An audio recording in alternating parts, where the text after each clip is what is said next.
शिमला की एक ठंडी शाम थी। मीरा लाइब्रेरी में पुरानी किताबें सजा रही थी जब उसे कुछ धूल भरी किताबों के पीछे एक पुरानी डायरी मिली। डायरी के पन्ने पीले हो चुके थे और उस पर लिखा हुआ हाथ सुंदर लेकिन जल्दी में लिखा हुआ लग रहा था। डायरी के आखिरी पन्ने पर एक अधूरा प्रेम पत्र था जो किसी ए के नाम लिखा गया था। पत्र में लिखा था, प्रिय ए, जब तुम इसे पढ़ोगे तो उम्मीद करती हूं कि तुम समझ पाओगे कि मुझे क्यों जाना पड़ा। मुझे माफ कर देना, लेकिन मेरे पास कोई और विकल्प नहीं था। हमारा प्यार इस जीवन में पूरा नहीं हो सकता। मीरा इस पत्र को पढ़कर उलझन में पड़ गई। उसकी जिज्ञासा बढ़ती जा रही थी कि इस अधूरे पत्र के पीछे क्या कहानी छिपी है। उसी शाम जब मीरा घर जा रही थी, उसे महसूस हुआ कि कोई शख्स उसे सड़क के उस पार से देख रहा है। उसकी निगाहें गहरी और जानी पहचानी लग रही थी। डरते हुए मीरा तेजी से आगे बढ़ी, लेकिन उसका मन बेचैन था। अगले दिन वही आदमी आरव लाइब्रेरी में आया।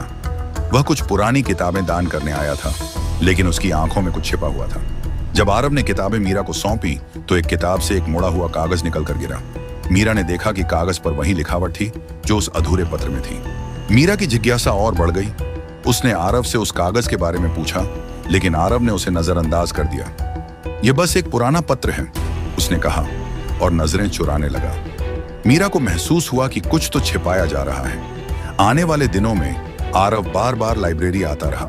हर बार उसके जाने के बाद कुछ नए सुराग मिलते, जिनसे आरव के अतीत की परतें खुलने लगी। मीरा को धीरे धीरे पता चला कि आरव की एक मंगेतर थी, अदिति, जो 2 साल पहले अचानक गायब हो गई थी।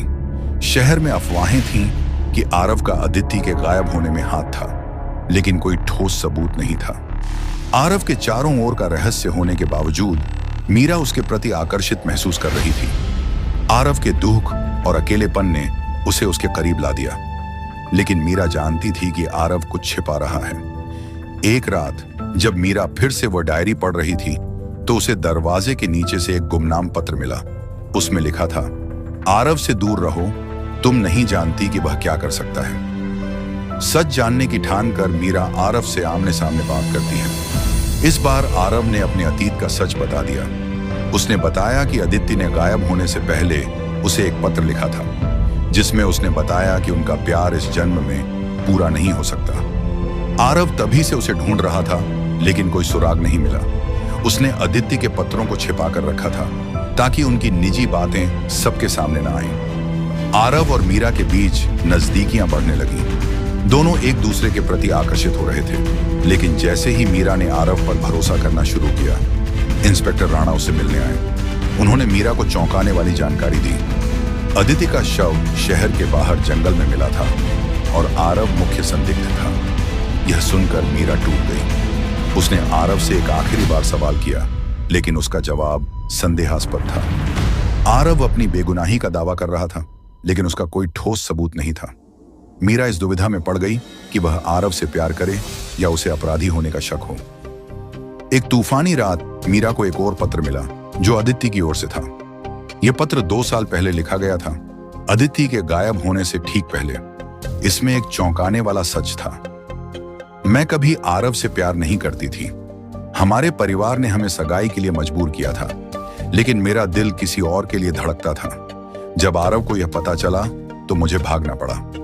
मीरा तुरंत यह पत्र लेकर पुलिस के पास गई, लेकिन तब तक बहुत देर हो चुकी थी। आरव को गिरफ्तार कर लिया गया था। उसकी बेगुनाही साबित करने के लिए मीरा ने आरव से जेल में मुलाकात की। आरव टूट चुका था, लेकिन उसने फिर भी अपने निर्दोष होने की बात दोहराई। कहानी के चरम पर मीरा को पता चला कि इंस्पेक्टर राणा ही अदिति का गुप्त प्रेमी था। अपने संबंध को छिपाने के लिए उसने अदिति के गायब होने की साजिश रची और आरव को फंसा दिया। मीरा ने राणा के धोखे को उजागर कर दिया और आरव को आखिरकार रिहा कर दिया गया। सच सामने आने के बाद आरव और मीरा ने एक नई शुरुआत करने का फैसला किया, लेकिन अतीत की परछाइयां अभी भी उनके साथ थीं। दोनों ने शिमला छोड़ने का निर्णय लिया, एक नए शहर में जाकर अपने जख्मों को भरने और एक नई जिंदगी बनाने के इरादे से। अगर आपको ऐसे ही स्टोरी देखना है तो चैनल को सब्सक्राइब करो और प्रेस करो बेल आइकॉन, ताकि आपको नए वीडियो के नोटिफिकेशन आते रहें।